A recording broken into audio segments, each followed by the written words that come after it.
Assalamualaikum warahmatullahi wabarakatuh. Halo anak-anak, apa kabarnya kalian hari ini? Semoga kalian semua sehat ya. Ibu harap kalian selalu menjaga kesehatan dan tetap semangat belajar. Mari kita awali pelajaran kita hari ini dengan membaca basmalah. Bismillahirrahmanirrahim. Nah, sebelumnya kita sudah belajar tentang upaya pelestarian sumber daya alam. Hari ini kita akan belajar tema 4 di kelas 4, yaitu tentang berbagai kegiatan, subtema 3 jenis-jenis pekerjaan pembelajaran ketiga. Selanjutnya untuk tujuan pembelajaran bahasa Indonesia yaitu dengan kegiatan diskusi tentang mengulas isi buku sastra, siswa dapat menuliskan tokoh utama dan tokoh pembantu yang berperan dalam sebuah cerita dalam LKPD yang tepat. Yang kedua, dengan kegiatan diskusi tentang mengulas isi buku sastra, siswa dapat mengidentifikasi sifat dari tokoh utama dan tokoh pembantu pada sebuah cerita dalam LKPD dengan tepat.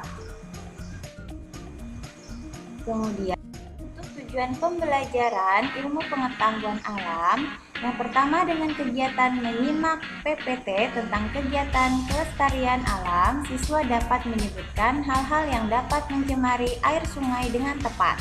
Yang kedua, dengan kegiatan menyimak PPT tentang kegiatan kelestarian alam, siswa dapat menjelaskan upaya pelestarian laut dengan tepat. Untuk materi pokok bahasa Indonesia tentang tokoh-tokoh pada cerita. Untuk materi pokok ilmu pengetahuan alam tentang kegiatan menjaga keseimbangan dan kelestarian sumber daya alam. Nah, sekarang kita akan membahas tentang tokoh dalam cerita. Tokoh adalah pelaku dalam sebuah cerita. Berdasarkan perannya, tokoh dalam cerita dibedakan menjadi dua, yaitu tokoh utama, tokoh yang selalu hadir dalam setiap peristiwa dan menjadi penentu tema cerita, dan tokoh pembantu, yaitu tokoh yang berperan untuk mendukung tokoh utama. Bagaimana cara membedakan antara tokoh utama dan tokoh pembantu? Nah, sekarang perhatikan contoh cerita berikut ini. Lalang adalah seekor burung elang yang tinggal di sebuah hutan. Suatu hari, Lalang baru saja menempuh perjalanan jauh. Ketika tiba kembali di hutan, dia sangat terkejut karena melihat banyak pohon yang tumbang. Lalang bergegas mencari pohon tempat tinggalnya. Dia pun bertanya pada loreng si harimau, "Di mana pohon tempat tinggalku?"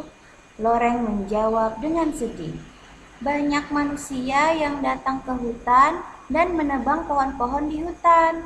Mereka menebang habis pohon-pohon yang ada di sini." Lalang sangat sedih karena kehilangan tempat tinggalnya.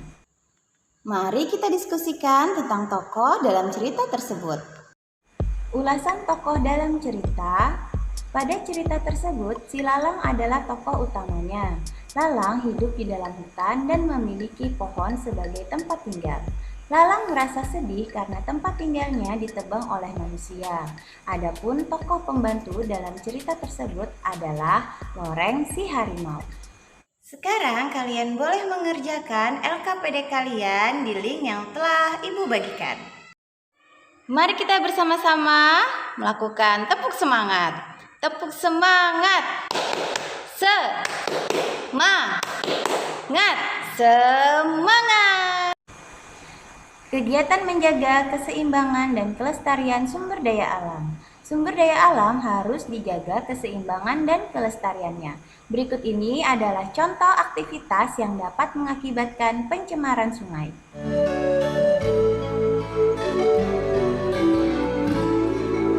Penuh dan invasi, leka di bawah arus. Pentingkan diri, ambil mudah kan mengeruhkan jiwa.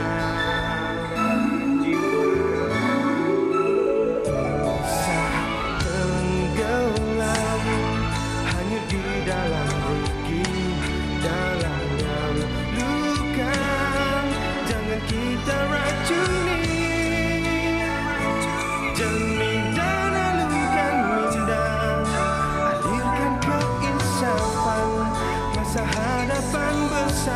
bersama jernihkan sungai milik kita. Jangan mencemar sungai. Ia nadi kehidupan kita.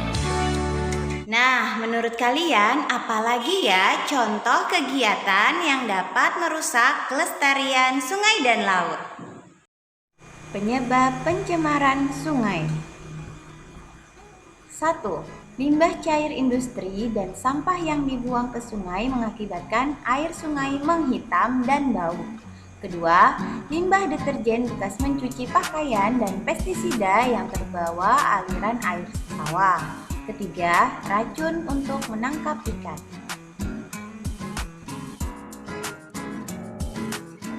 Upaya pelestarian sungai. Yang pertama, tidak membuang sampah makanan, limbah deterjen, dan limbah pabrik ke sungai.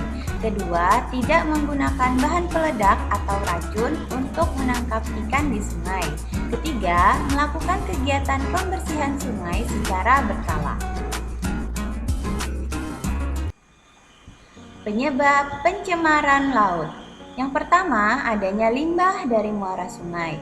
Yang kedua, racun dan bahan peledak yang digunakan untuk menangkap ikan. Yang ketiga, tumpahan minyak dari kilang minyak.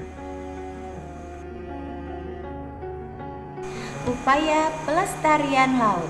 Pertama, tidak mengambil dan merusak terumbu karang serta melakukan pemeliharaan hewan laut yang dilindungi. Kedua, tidak menggunakan bahan peledak, racun, dan pukat harimau saat menangkap hewan laut. Nah, itulah tadi pembahasan kita hari ini. Sekarang, ayo kerjakan tugas mandirimu di LKPD Bahasa Indonesia serta kerjakan kuisis di link berikut. Ayo membuat kesimpulan bersama. Kesimpulan pembelajaran kita hari ini. Pertama, tokoh dibedakan menjadi dua, yaitu tokoh utama dan tokoh pembantu. Kedua, kita harus selalu menjaga kelestarian sungai dan laut, dimulai dengan tidak membuang sampah sembarangan. Nah, Ibu akan bagikan link video pembelajaran kita hari ini melalui WA Group. Jangan lupa kerjakan tugas kalian dengan tanggung jawab dan disiplin.